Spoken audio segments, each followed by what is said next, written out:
What's going on, everybody? Welcome to another edition of Knicks Latest. I am your host, Josh Rodriguez. I am bringing you the latest in New York Knicks headlines, rumors, all that good stuff, all leading up to the most anticipated season in about 25 years for the New York Knicks. Today, I will be reading comments that you left on previous YouTube videos. I said this all the time in the videos in the past, that I am trying to make this a community of Knicks fans who love the Knicks, who want to talk Knicks, and we're going to do that today. I'm going to be taking your comments. I'm going to be reading them.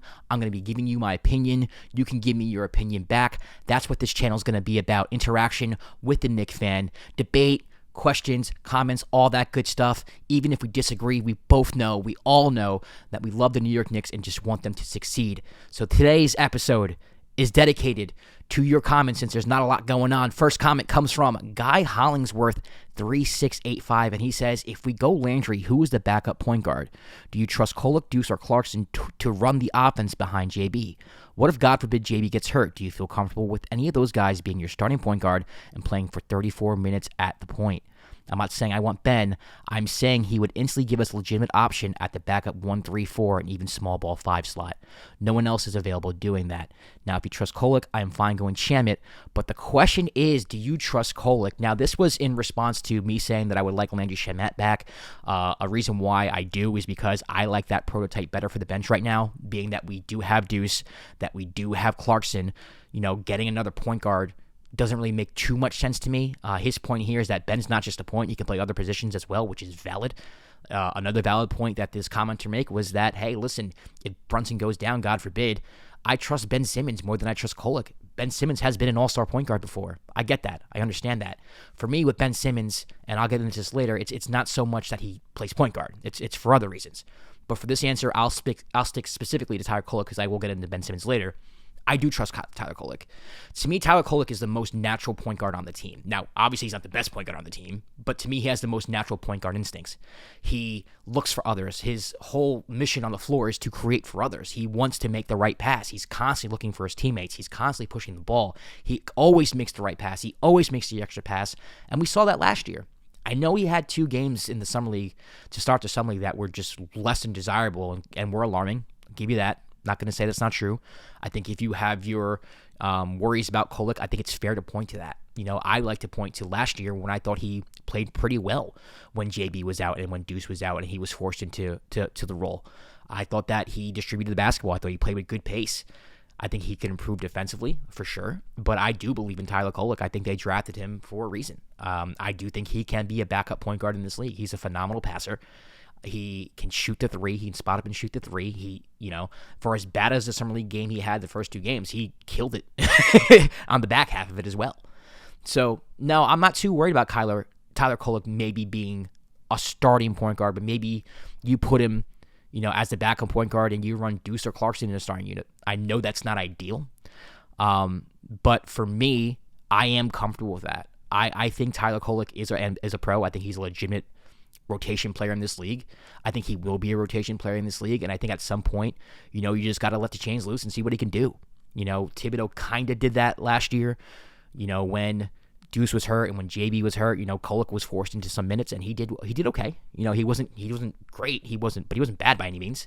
So yeah, I do trust him. I do. And I'm gonna stick to I want a 3-and-D for the bench. I do. I think Landry Shamet. I'm not saying I want him specifically, but that's the prototype I want. I want somebody who can play defense on the perimeter and someone who can hit an open 3 from the corner. So Landry Shamet, Amir Kofi, someone like that. I think that's what this bench needs right now.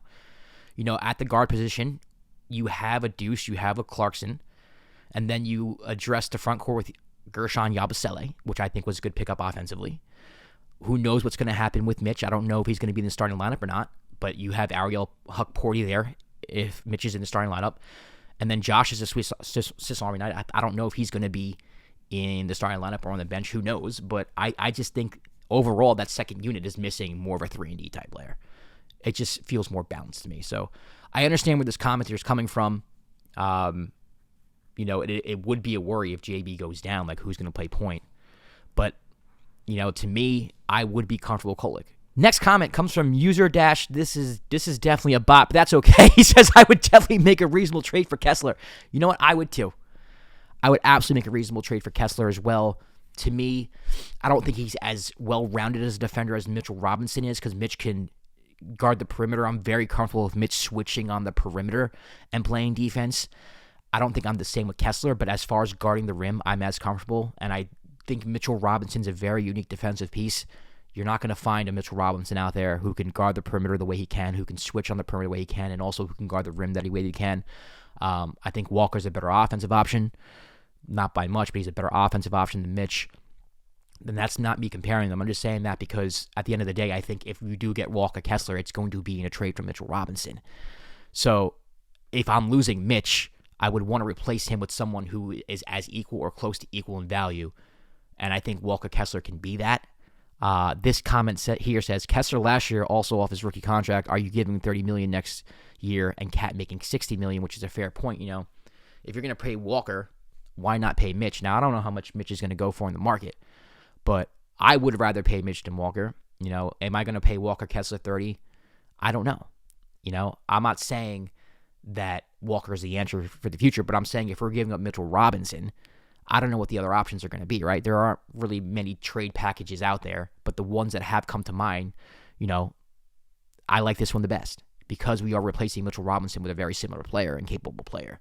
You don't have to change the DNA of the team. You don't have to change up strategy. The rotations can stay the same.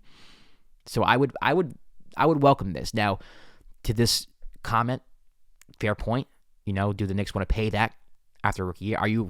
Why would you trade expiring contract for expiring contract? Doesn't really make any sense. We'll see.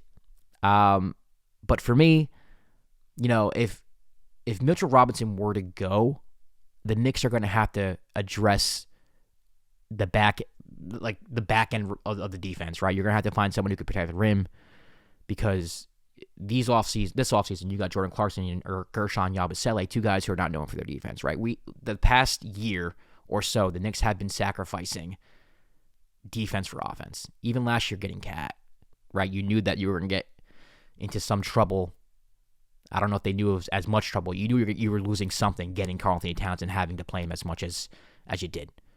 You know, the Knicks got exposed last year in the playoffs, having Jalen Brunson and Karl-Anthony Towns out there at the same time. You don't want to make it weaker. I mean, and if we're going to make it weaker, we might as well go all in and just be a complete offensive team. But I don't think they're looking to do that. So, fair, valid comment here. Last comment we'll do, mellow.s_ny. He says, Ben Simmons checks all the boxes. Doesn't need to score. He can play, make, rebound, and has elite defense.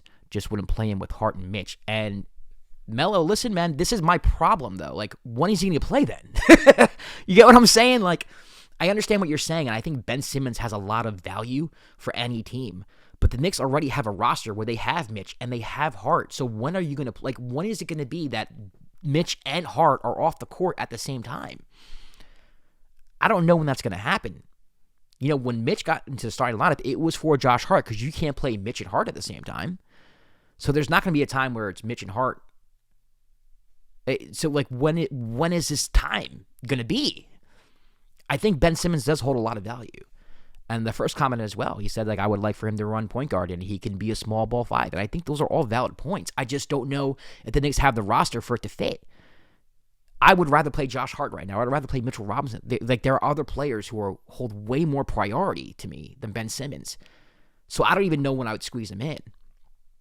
Now, this last roster spot, to be fair, isn't somebody who's going to be the sixth man off the bench, seventh man off the bench. It's probably going to be a fringe rotation player, so I get that. So Ben Simmons, in case of an emergency, can play. Like, he can be Josh Hart when Josh Hart's out. He can be, you know, Jalen Brunson when Jalen Brunson. I understand that thought process. But I just think that it's such a specific circumstance that needs to happen for him to be impactful for this team. That's why I just wouldn't want him. I would prefer someone who would just fit right in. Landry Shamet, boom, 3-and-D. Amir Kofi, boom, 3-and-D. Easy, simple. It has nothing to do with me thinking Ben Simmons isn't capable. It's just fit. That's really all it is for me. It's just fit. So we'll see what the Knicks do, though. You know, they're linked to Ben Simmons. They're linked to Malcolm Brogdon. I don't think Cam Payne's coming back. I don't think Delon Wright's coming back. But we'll see. We'll see. Leave your comments. I want to do more of this. You know, there wasn't a lot of news today.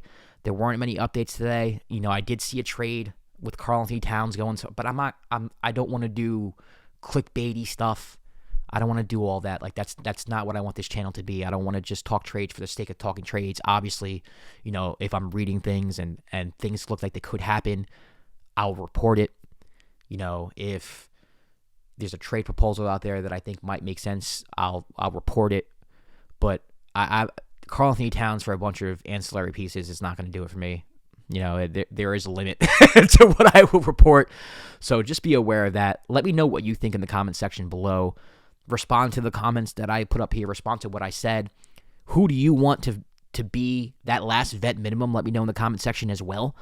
I will bring that up. We can discuss that. Let me know if there's any trade proposals. And make sure you subscribe. Want to have a good time this season. Like I said, this is the most anticipated season that the Knicks have had in about 25 years. And I'm ready for it. So make sure you subscribe to Knicks Latest. Drop a comment. Like the video. We'll see you tomorrow for another episode of Knicks Latest. Peace.